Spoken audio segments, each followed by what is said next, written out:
Twitter adds first view promoted video tweets. Parker CONRAD is out at Zenefits. Tesla confirms its Model 3 pricing, and more.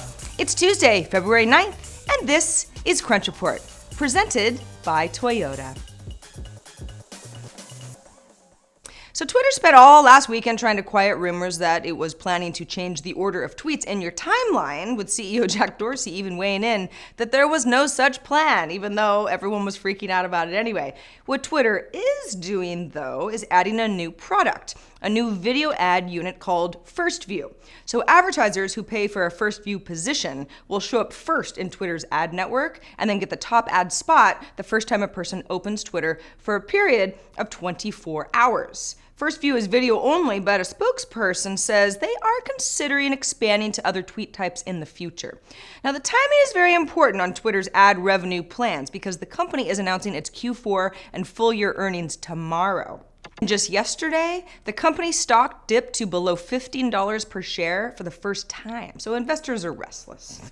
Definitely. First View ads, which are basically just promoted tweets, will be rolled out in the US initially on Twitter's mobile and desktop apps, and of course twitter.com, with a global rollout in the near future. Mobile web and third-party apps are not supported at this time, which is great news for me because long live Tweetbot.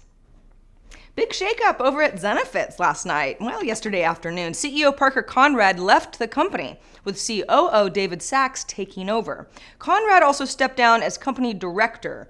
Now, in an email to employees, Sachs explained that compliance issues did contribute to CONRAD's exit. Zenefits has missed revenue targets, this is according to the Wall Street Journal, and is having issues with regulators because Zenefits allowed unlicensed brokers to sell health insurance, leading to at least one commissioner to investigate the company in Washington state. We've talked about this, and it was according to a BuzzFeed report. That report found that 80% of the company's deals in Washington state were done by unlicensed brokers. David Sachs is the former CEO of Yammer, which sold to Microsoft for $1.2 billion. And Zenefits previously raised $500 million at a $4.5 billion valuation based on high revenue projections. Getting weird in there. That's not all, though, in executive exits. James Barresi, Chief Technology Officer at PayPal, has announced he'll resign on April 1st, with his position being taken over by two people. He didn't actually announce it, but PayPal disclosed this news in an SEC filing, and then ZDNet noticed it. Sri Shivananda, PayPal's VP of Global Platform and Infrastructure, will take over as the new CTO, and William Reddy, PayPal's Global Head of Product and Engineering, will lead the payment services functions that Barresi currently oversees. Barresi joined PayPal in 2011 after a decade at eBay and then was made CTO in 2012. The company reported earnings up 17% year over year last month and had a splashy commercial presence during the Super Bowl with the phrase, "PayPal is new money."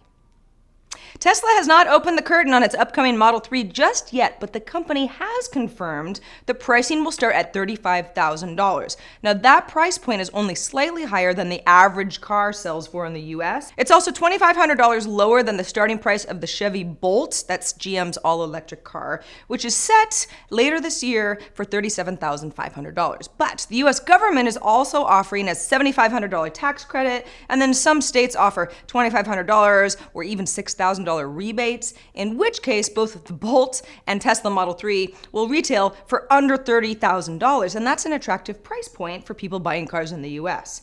What we still don't know, though, are the Model 3's full pricing options, which are going to drive the price up for sure. For example, Tesla's Model S starts at $55,000, but that's for the most basic model with the shortest range and the smallest battery.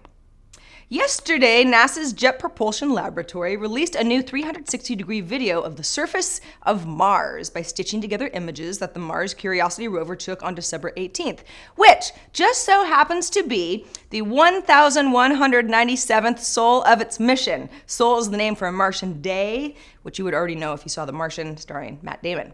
A SOL is about 40 minutes longer than an Earth day, so over time it would add up. Space trivia, love it. You can view NASA's 360 video in the YouTube app and check out Mars by moving your smartphone around and looking at it all around you.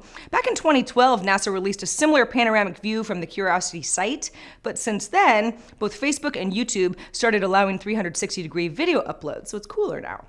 The Curiosity rover has 17 cameras for navigation, to avoid hazards, and then to record scientific analysis. It landed on Mars via a sky crane on August 6, 2012, to try to find out whether Mars has ever had an environment capable of supporting life.